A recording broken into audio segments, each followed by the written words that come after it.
The truth is, the LG G2 OLED is a fantastic gaming TV if you like dynamic tone mapping. But there's also another workaround that I haven't really talked about or tested enough to really recommend it, and that's Dolby Vision Gaming. So in this video, I'll be going through all three different tone mapping modes: Dolby Vision Gaming, HGiG, and HDR tone mapping on. Now the goal of this video is going to help you get the best HDR gaming experience available on the LG G2, so hopefully I can help you with that. But before we begin, I want to mention that I do have the LG G2 and all the other TV links in the description below, so if you're buying anything off of these websites, it will help out the channel. Thank you guys so much. Alright, so let's dig into this whole entire gaming debate with the LG G2 OLED. Now I know I ruffled a lot of feathers when I said don't buy this TV for gaming, and maybe that was a little bit of an unfair statement. To be honest with you, I forgot completely about this thing called Dolby Vision Gaming. Well, why? Because I usually write it off because every time I've tested Dolby Vision Gaming in the past, it looked worse than HGiG. So I always used HGiG over Dolby Vision Gaming or dynamic tone mapping. So since HGiG is broken, I should have remembered that, hey, Dolby Vision Gaming is a thing, test that out, but I completely forgot. So for that, I apologize, but that's what this video is for. We're going to dig into all the different modes and to try to see what the differences are. Now, at times it'll look like things are clipping and it's not really clipping. That's my camera.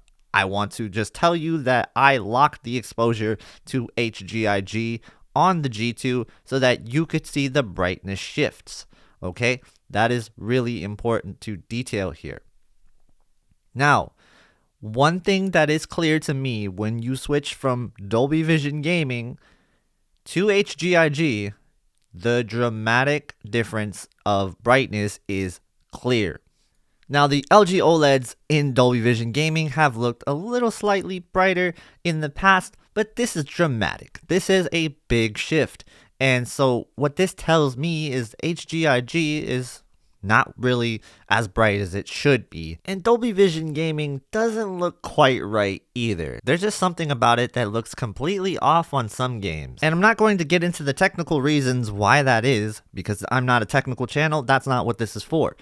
I'm just going to tell you how it looks and what you're actually going to see when you get the TV. And you're going to be disappointed most likely in HGiG on the G2. So that's why I'm calling it out, because those of you that are trying to look up this issue, maybe you're like, hey, why is my game look so dull? That's not HGiG. That's the TV's implementation of HGiG. It's not working right. I get that maybe you're somebody who always thinks that HGiG is super dull all the time. And to be fair, maybe you just played a bunch of games that really don't take advantage of what HGiG is actually doing for you, which is totally common because there's not a lot of games that work great with HGiG in my opinion, which is why I favor the other tone mapping modes on the other OLED TVs over the two options that LG gives us with their TVs. And that is why I stand by what I say, that LG OLEDs aren't going to be my first choice for gaming and picture quality when it's all said and done. And I just want to put that out there and be totally honest about it so that if you're looking for a TV for gaming, again, this is not my first choice. That said, the G2 still can be a fantastic looking gaming TV if you do things correctly. And to be fair, a lot of people actually really like what dynamic tone mapping on does during gaming sessions. So by all means, if you love that, you're gonna like the G2, there's no doubt about it. It's very bright and beautiful with that mode engaged.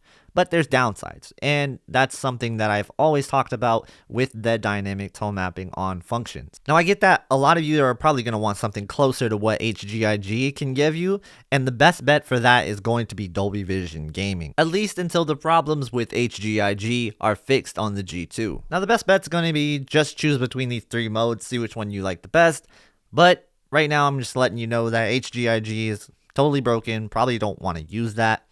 And stick to either Dolby Vision Gaming or use dynamic tone mapping on. Your choice until they fix HGiG. Now, I know a lot of you guys probably won't want to switch back and forth on the fly. That's totally okay. That's probably what most people are going to do anyway, is just to set it and forget it. Just remember, you can switch to any mode at any time if you need to.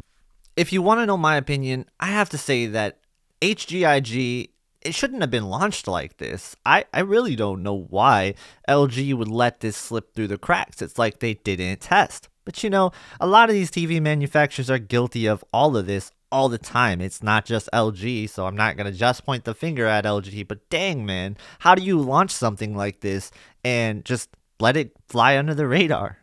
I feel like that's kind of ridiculous. All right, so what would you use at the end of the day? What should you use at the end of the day, I should say? And that is probably going to be Dolby Vision Gaming until they fix HGiG. And I can confirm that as of this new patch that just came out, as I'm filming this video, I did test it and yeah, it's not fixed still. So it's going to be an issue until they fix it. Alright, if you found this video helpful, please hit the like button and consider subscribing for more TV content in the near future. And if you want to see more videos on the G2 versus any other TV, really, check out the links right here. Alright, thank you guys so much for watching. Have a great day, and I will see you in the next one.